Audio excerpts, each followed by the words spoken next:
Halo teman-teman. Uzbekistan adalah salah satu dari 15 republik yang merupakan bagian dari bekas Uni Soviet. Uzbekistan adalah negara pedalaman di Asia Tengah. Uzbekistan berbatasan dengan Kazakhstan di barat dan utara, Kirgistan dan Tajikistan di timur, dan Afghanistan dan Turkmenistan di selatan. Uzbekistan meliputi area seluas hampir 450.000 km persegi, dengan populasi lebih dari 33,5 juta. Secara administratif, Uzbekistan dibagi menjadi 12 provinsi, sebuah kota khusus, ibu kota Tashkent, dan sebuah republik otonom, Karakalpakstan. Secara khusus, Republik Otonom Karakalpakstan menempati 40% wilayah Uzbekistan, dengan 165.000 km persegi.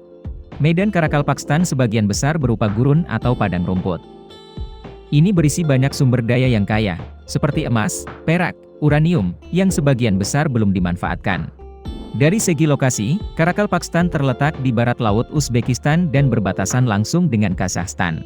Oleh karena itu, di sini selain orang Karakalpak sebagai kelompok etnis utama, kelompok etnis lainnya adalah Uzbek dan orang Kaz juga memiliki proporsi yang besar, dekat dengan orang Karakalpak.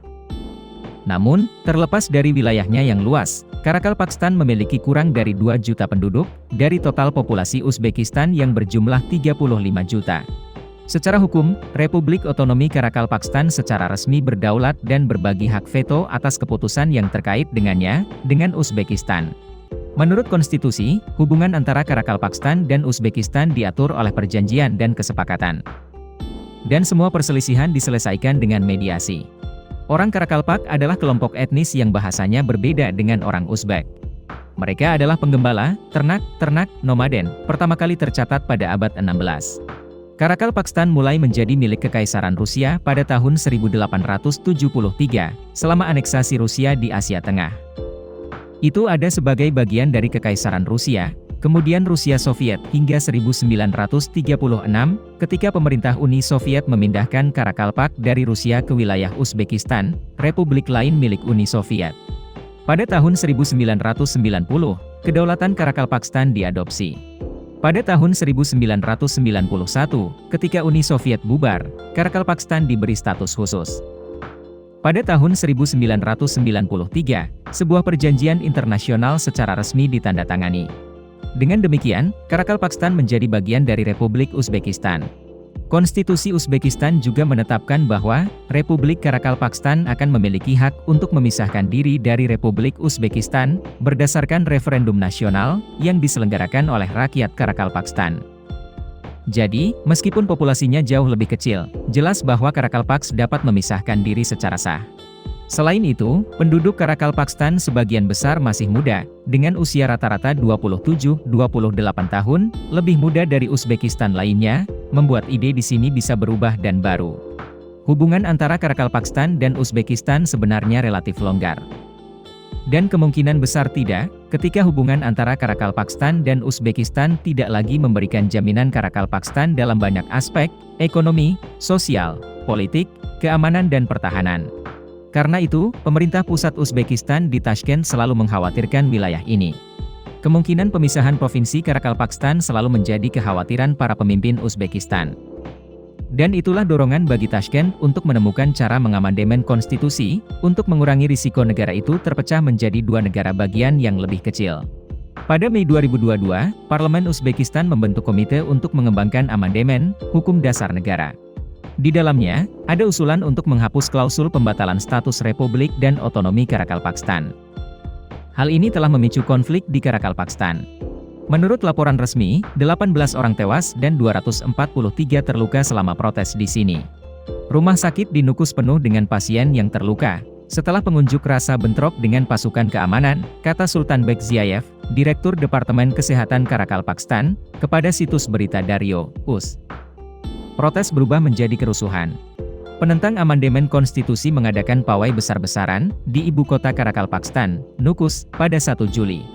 Mereka kemudian berhasil menyita gedung-gedung pemerintah daerah.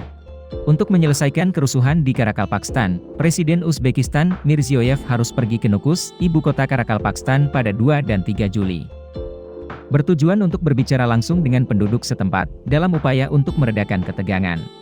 Setelah itu, Emir Mirziyoyev menandatangani dekrit yang menyatakan keadaan darurat, dari 3 Juli hingga 2 Agustus di wilayah Karakalpakstan. Implementasi dekrit itu ditugaskan ke Kementerian Dalam Negeri, Penjaga Nasional, Kementerian Keamanan dan Darurat Negara, dan juga pasukan Kementerian Pertahanan Uzbekistan. Ini menunjukkan keseriusan di sini. Uzbekistan adalah negara kedua di Asia Tengah yang mengalami kerusuhan tahun ini. Setelah Kazakhstan menghadapi gelombang protes besar-besaran pada Januari 2022. Sampai-sampai harus meminta Rusia dan negara-negara bekas Soviet lainnya untuk mengirim pasukan untuk membantu memulihkan ketertiban. Tapi tidak seperti Kazakhstan, penyebab ketidakstabilan di Uzbekistan adalah internal, bukan intervensi eksternal. Namun, mirip dengan perkembangan di Kazakhstan, kerusuhan di Uzbekistan menunjukkan tanda-tanda berlanjut, meskipun pemerintah Uzbekistan mengklaim telah menstabilkan situasi. Dan memprotes pembatalan otonomi Karakalpakstan hanyalah setetes air yang mengakhiri konflik yang masih membara di Uzbekistan.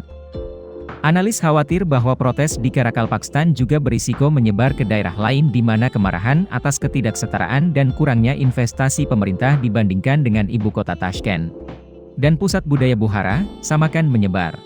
Ketidakpuasan akan dengan cepat menyebar ke seluruh negeri, berubah menjadi gerakan anti pemerintah yang lebih luas. Demonstrasi tersebut adalah yang paling berdarah dalam sejarah modern negara itu. Ini sebagian dipicu oleh perubahan konstitusi, kata Simon Glanchi, pendiri perusahaan konsultan Strategic Solutions, yang berbasis di Kazakhstan. Tetapi juga kemiskinan di bagian negara yang merasa tidak mendapatkan investasi yang layak. Video berakhir di sini. Terima kasih semua untuk menonton dan menyukainya. Jika menurut Anda videonya bermanfaat, beri kami suka dan berlangganan saluran untuk mendukung kami. Sampai jumpa dan sampai jumpa lagi.